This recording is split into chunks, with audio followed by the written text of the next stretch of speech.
Good afternoon or good morning to some of you on the West Coast, and thank you for joining us for today's Digital Marketing in Aspen Discovery webinar. My name is Jessie Zarrow, and I'll be talking to you for the next 30 minutes about all the ways you can digitally market your library, your events, anything that's going on at your library that you want to get that message out to your patrons and your users. I will have chat open on my other screen, so if you have questions along the way, please feel free to throw that in the chat box. And as always, I'll save some time at the end to answer any questions that may come up. So today, as we begin our journey, I want to start thinking about a few things. I want us to think about, kind of what we do to brand our library. What is your library and what is your brand? Your library is your brand. People know you in your community, they know about you, but how do you get that word out? How do you tell users what you have? I always think about the times I walk a lot and I'm out walking in my neighborhood. I meet a new neighbor, somebody talks to me and they ask me what I do. And they're like, oh, wow, people are still at the libraries? And I'm like, you have not been to the library for a long time if you don't know what's going on. And by the end of that conversation, I always have them going in to get a library card. So we're going to talk about ways we can get that out. So we do a really great job of engaging our current audience, right? Pressing out information, sharing it virtually, as well as in the physical library itself. Today, we'll focus on engaging the users within Aspen. We'll also talk about how we can attract new audiences and ways you can push that out. I have some great examples up here within the system. So today we'll talk about a few different things. We'll talk about themes, colors, and logos because we want to bring our brand in so it is consistent throughout. No two catalogs are ever the same. Your library brand is going to carry all throughout Aspen. So that way, no matter where your patron starts, they feel consistent no matter where they go. If they find you on social media, if they stumble on your website first, or they just come to the catalog, we want to make sure that's consistent. Now, we also have a few libraries in here that we're going to show you that are using the web builder as well. Now, the next thing we'll focus on are placards. Placards are a really great way to advertise something in your library that you want to get the word out about. The way I like to think about them is something that might not have a traditional MARC record. Maybe you have museum passes, or maybe your library partnered with the state park system, so you could give out state park passes.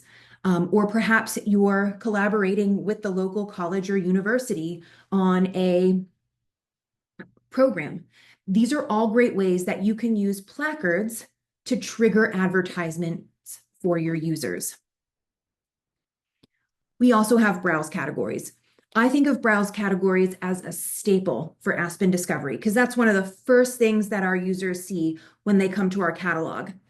This is a great way to keep things fresh, to keep your users engaged, and to show them things that they wouldn't think about reading, watching, or listening to from the library. The greatest part about it is that they can be curated by your staff, whether it's from a search or a list. And then finally, we'll talk about creating custom pages and using Aspen Discovery as your website. All right, so the first thing we're going to do is talk a little bit about that branding. My first example here is Round Rock Public Library in Texas. And a few years ago, they went through a rebranding. They built a new library space, and I just think they did a beautiful job of bringing in the look, the color, and the branding. So no matter if they go to the website or they come to the catalog first, they are going to have that seamless branding experience. You'll also notice that they use the colors from their logo where we see that learn, connect, and grow. And that ties right into the colors, the primary colors, the secondary colors, right within Aspen Discovery. Now, we should always keep in mind accessibility. And when I get to the end of our webinar, I'm going to talk a little bit about the administrative side of things. When you're picking these colors, you want to make sure they're accessible. Aspen has a built-in feature that allows you to make sure that your colors are accessible when you're tying in your branding. Now, I also want to talk about browse categories. Round Rock, I'm always coming here to get ideas because they do such a great job with using what they refer to as a collection spotlight to highlight things within their collection. So whether they're looking for mental health awareness or a specific heritage throughout the month, we can come in there and click on one of these and see all of those great titles that they have available within the collection. Children, tweens, teens for Asian American Pacific Islander Heritage Month.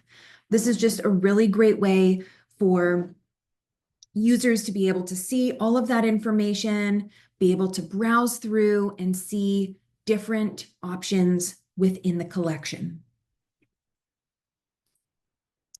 My next example here is Fayetteville Public Library. And I really love the simplicity of their catalog.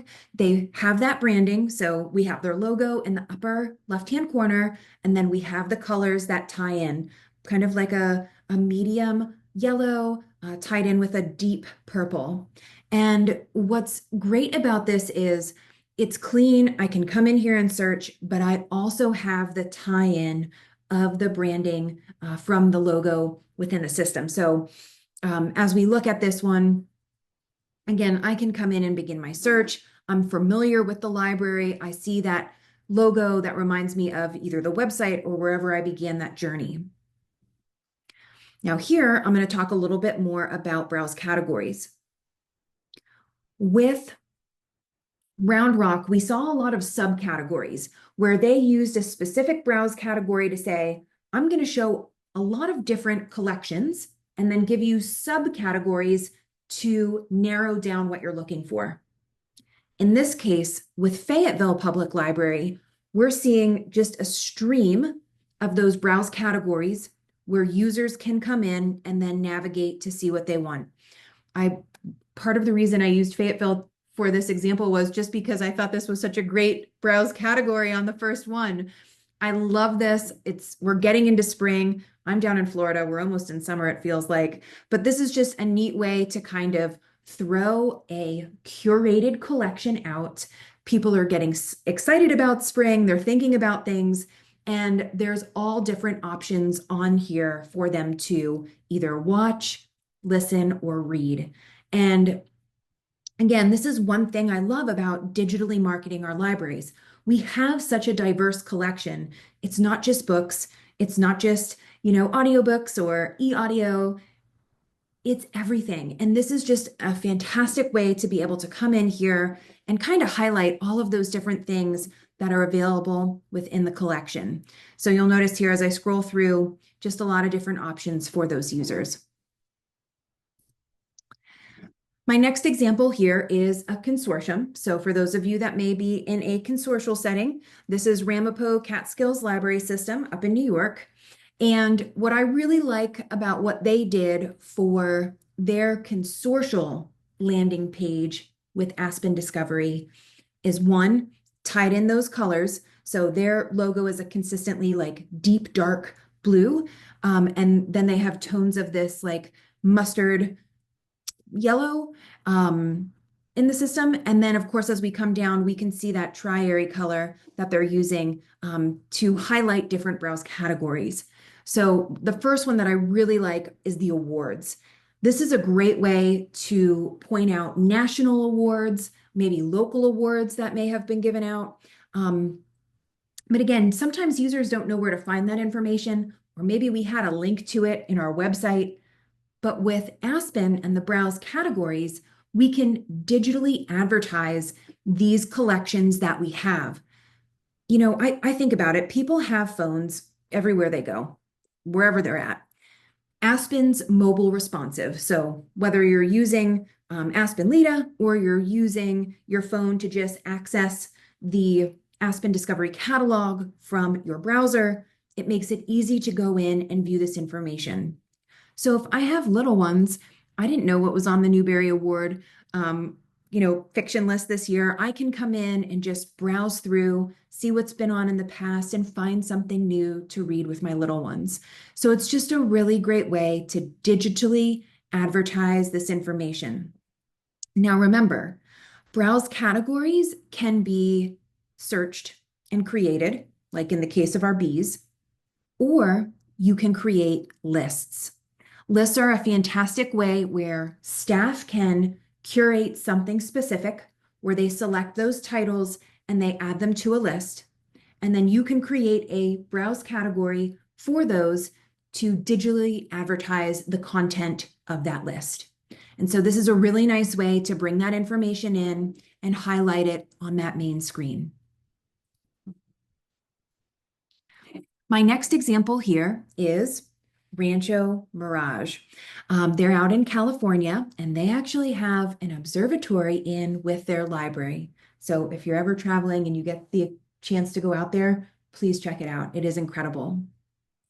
But what I really like, what they've done is they've really grasped onto the look and the feel and the branding within the system. And you'll see here, they tied in those colors. I can see them with those browse categories. But now we're going to transition a little bit and we're going to talk about placards. So for those of you that may be using placards, or this is your first time, placards are again a way to advertise something in your collection. Now, I'm going to stick with a theme of hiking today because it is perfect and beautiful out right now, and that's all I can think about is just getting outside. So I'm going to search here, and you'll notice that I get a little box across the top. It's showing us the California State Library Parks Pass, and it says, check out a new adventure, passes for free entry to 200 plus California state parks. This is what we call a placard. Placards are a little image that will trigger when a certain term is searched. So I could add other things, hike, camping, walk, nature, whatever I think somebody would search for that they may be interested in checking out a California State Park Pass. You can customize this with whatever marketing software you use. I always recommend Canva because libraries can get a free subscription. And this is a really nice way to kind of create that. So you'll notice when I clicked on that placard, it took me directly out where I can see this California State Library Parks Pass. So it tells me a little more information about it, and I can see other things within the system. So again, just a great way to create something where you want your users to be aware of a service or something that you have at the library. My next example here is East Central Regional Library, and we're going to talk about placards again. And this time I am going to search for story time. Now, in this case, you'll see we have a placard for story time at the library. So many of us have little ones that we are bringing into the library, and it's probably something that we think about with libraries, but this is just a great way to advertise and bring that information in. So you can create all types of trigger words that populate this placard. Maybe children's literature, maybe children's stories, whatever it may be. This placard pops up so users can learn more about story time. Now, in this case, ECRL is linking out to their LibCal site, which shows them all of the story times going on at all of the branches within their system. So I can see preschool story times, stuffed animal sleepovers, whatever it may be, all of these story times are displayed. So now I can see those all in one place. Again, it's just an awesome way to be able to tie all of that information in. Now, I'm going to do another search for hiking, and they have a really beautiful Minnesota State Park Pass that they have created a placard for, and I love it, right? So now I can see reserve a 7-day Minnesota State Park Pass. If I click on that, it takes me out to their website where I can see a little more information about the program. So what's nice about the placard is it can link out to a website, it can link out to your events platform, it can link to something within Aspen itself. Sky's the limits. This is just a great way to kind of advertise or push information to your users so they can learn more about the services that might not be in a traditional MARC record. So again, just another great way to be able to tie all of that information in, into one space. Now, I do want to scroll down a little bit here and just talk about options. You'll see here, this takes me to a list where there's probably something about coding or hiking on that particular list that ties in for that particular search. So just a great way to get that information out. Our next example here is Euless Library in Texas. Now, I want to talk about a placard that they have created. All of us have subscriptions to services out there, and we do a great job of putting them on our website, but this is always a great one to push out. Lots of libraries subscribe to BrainFuse, for example, for Job Now. They have other ones, Veterans Now, Homework Help, all different types of stuff. But this is just a nice way if you're looking for a new career or a job, or you need help with resumes or writing a cover letter. These are nice ways that you can kind of create a placard and have those trigger words populate information to show that you have access to this particular service. So again, if I click on that, it takes me out where I can enter in my library barcode number and start that process. You'll also see, I can see that there's live online job coaching at that particular time. Now I would probably put that on there because that would be something that could catch their eye, in that placard when they're searching within the system. All right, now we're gonna switch over to events.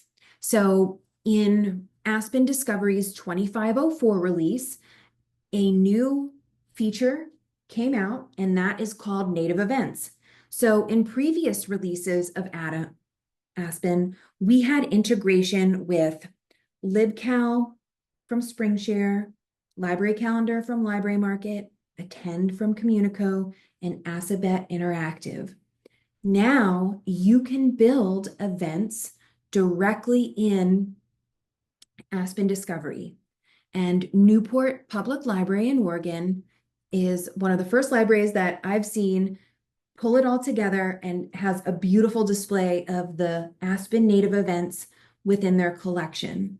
So I do want to point out that they've done also a beautiful job of integrating like the themes and the colors into Aspen Discovery. Even the font matches the font of like their logo with the Learn, Discover, Connect. And I really like what they've done. You'll also notice they have Library of Things, and I always love to check out what different libraries have. But again, just a great way to digitally market or advertise that you have these non-traditional items available within the system. So I'm going to come over here and I'm going to do a search for crafts. Now, as that comes back, you'll notice here, crafts for Thanksgiving, crafts for Hanukkah, and then I get down below and I see this Explore More section. Now, this is always going to show me other information that is available within the system. So now I can see that there are different events taking place. I can also see there's a list for arts and crafts, and then of course another particular event going on. So if I click on that event, it takes me directly in where I can see the event that's taking place at the library. You'll notice on the left-hand side, I can see an image. I can also see the audience. If it is in a series or there's other dates and times when this event was offered, I can see that as well. Now I'm going to do that same search for crafts, but this time I'm just going to search in events. So we can take a look at what that looks like. Again, another way to digitally advertise that everything that the user needs is all within Aspen. So now I can see all of the events that are taking place at the library, specifically for those crafts within the system. And so it's just a really nice way to see all of that in one spot. Okay, so I have a couple questions in chat. Can the placards be made time sensitive? Say, for example, when promoting the summer reading program? And yes, they can. When I go over to administration, I will show you in placards administration where you can set them to start at a specific time and expire at a specific time. So seasonally, it's great for things, events. Maybe you had an author coming to speak at the library and you wanted to create a placard that announced that they were coming. And that would be a great way also where you could have it expire after. What are the recommended dimensions for placards? I will show you when we go into administration. I believe it's 800 by 150, but I'll show you that. It lists it right within the administration.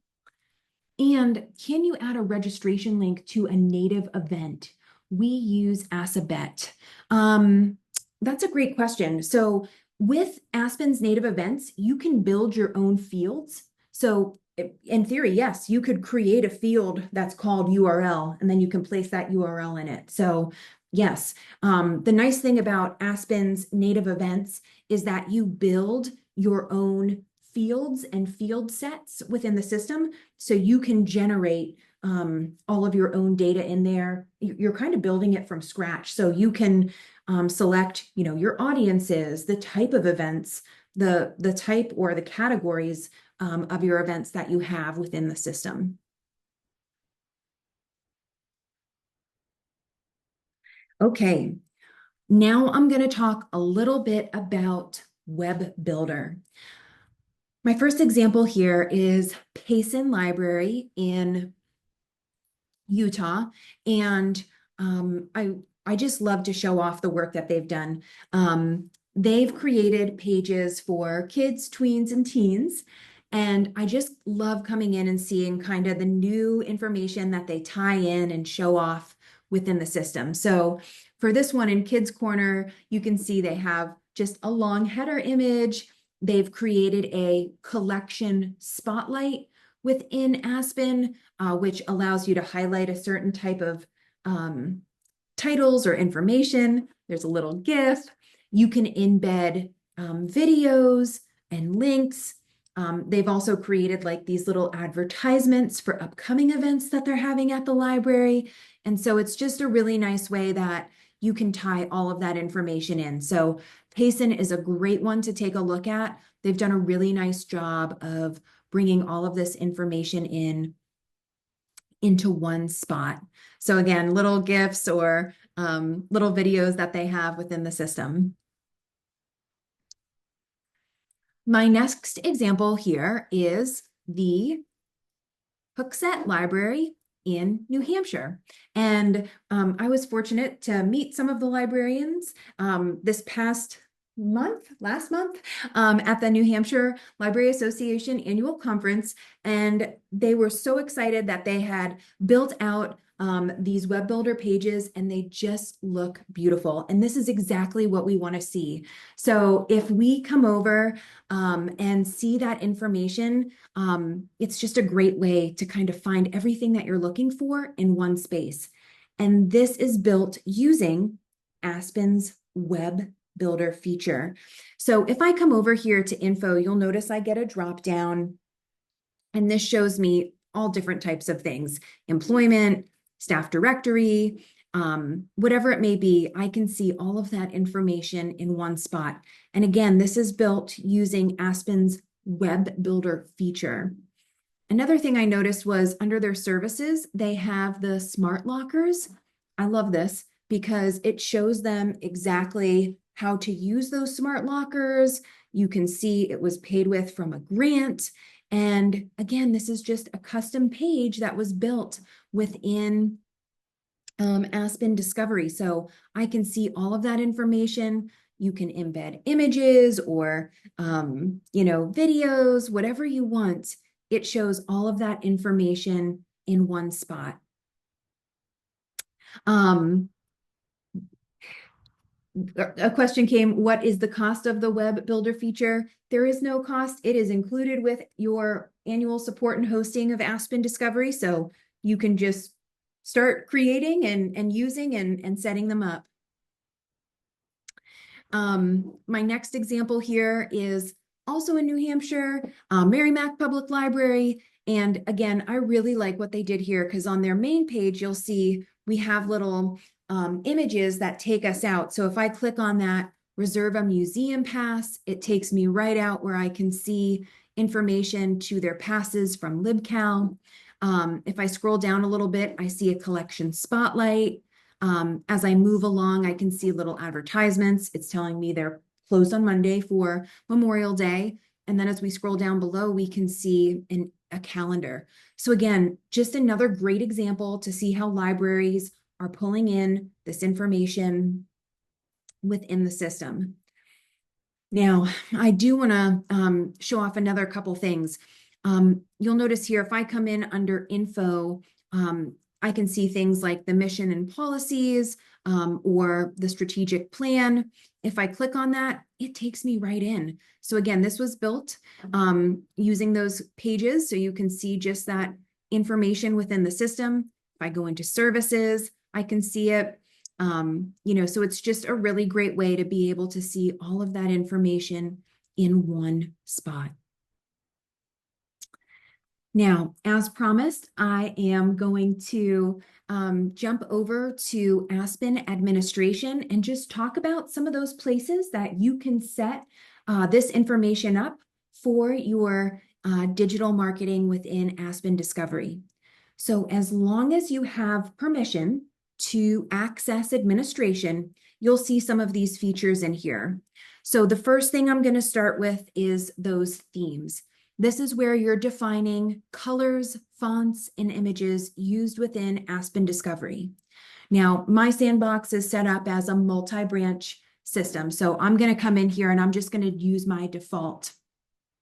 And if I come in here, you'll see I have my images pulled in. And then as I scroll down a little bit further, this is where I can match my colors within the system. So I can see here, I can either pull in my RGB colors or I can enter in my hex value. For those that are using browser and you need to figure it out, I like Colorzilla. It's a little eye picker that you can just pick it from the page. So if you need to find out what it is, you can. And then over here, when we talk about accessibility, we see our contrast ratio. This is where it'll tell us green, it's good, yellow, not so great, and red, it's not accessible at all. It actually won't let you save until you get out of that red status. So again, things to think about when you're setting up your themes and your colors and images. Next, I'll talk about those browse categories. So creating browse categories are pretty easy. I can do it from a search, or I can come in and create a list. But one of the questions we got was about expiring placards. Guess what? You can also have your browse categories start and expire on a certain date. So just a great way to set those up and have those visible within your system. Placards. Again, placards are a great way to advertise information. You can create those as a way to push out information.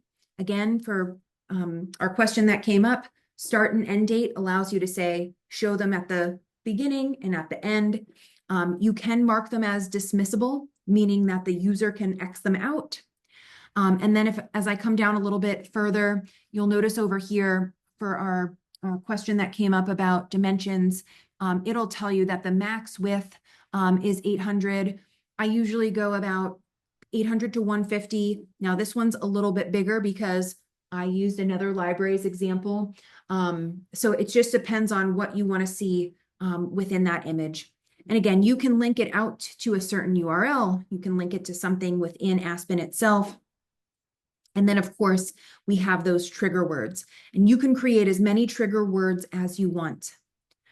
I will also say um, you can see if you're part of like a consortium or a multi-branch system, you'll be able to see additional information there as well. So I can say this is only applicable to these locations within the system.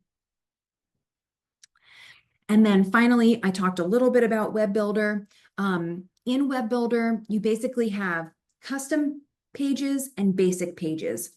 Basic pages are pretty straightforward. It gives you a WYSIWYG that you can use, and you can come in, link things, add an image, change the font or the font size, and it makes it really easy to set up a page. So those are the basic pages.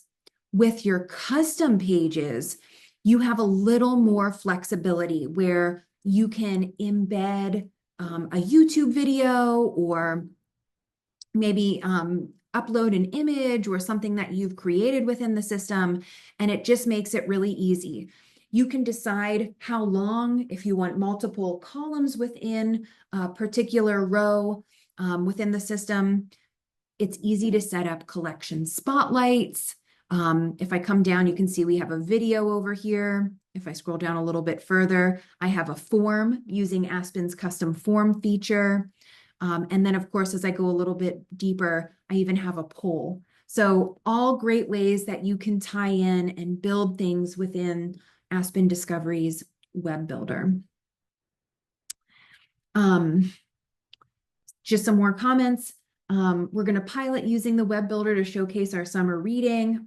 Awesome, with a link to a Google form and spreadsheet.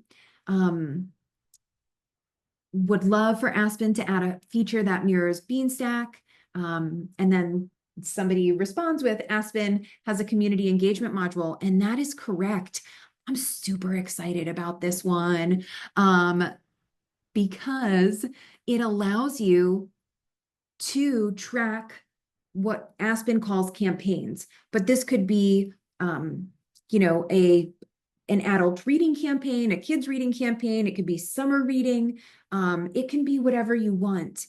And what it does is it allows your users to hit milestones, and staff can create those milestones when you're setting them up, whether it's a checkout or a hold or placing a rating. You can even customize things to say, like, I want to, for kiddos, let's say, maybe you want them to have to check out books on hiking. And you can create that as a subject, and then it will add those milestones. Now, what's neat is once they hit their milestone, they can get a reward. So maybe you have a great relationship with the local ice cream parlor in your community, and they give you a coupon for every one of those kiddos that complete the challenge, or maybe it's a slice of pizza at the pizza joint. This is just a nice way that you can tie all of that information in. So for those of you that are brand new to this, I'll show you where you can access it. If you go into Aspen Administration, it's called Community Engagement, and then the feature is called Campaigns. So this allows you to set up campaigns within the system. All right. Well, I want to thank y'all for joining us today for our Back to Basics webinar series. We have one more in our series coming up in June, and then we'll start a brand new series in July. So keep an eye out for that information. If any of you are new and looking to make the switch to Aspen Discovery, please reach out and let us know. We'd be happy to set up a time to demo. If you are our partner and you have questions about setting up anything that I showed you today, please do not hesitate to reach out and submit a ticket. And I have a few more questions that came in. Do campaigns integrate with LIDA? I don't believe they integrate with LIDA yet, but Tyler, I will have your email in the registrations, and I will follow up with you. And Josanne, remind me, people have to opt in for the campaigns? Yes, they opt in for the campaigns. So with campaigns, you can set them to be a specific age range. So for example, you could have a kids and or an adults. And so as long as their age is within their patron record, they can enroll within that campaign. So they'll see buttons in their My Account section. Okay, well, this was wonderful talking with y'all today. I love how many questions came through. I hope you got some great ideas. There's so many libraries out there doing great things. If you have some great things you want to show off, please send them my way. I always love to share this information with our other users. I hope y'all have a great rest of the day.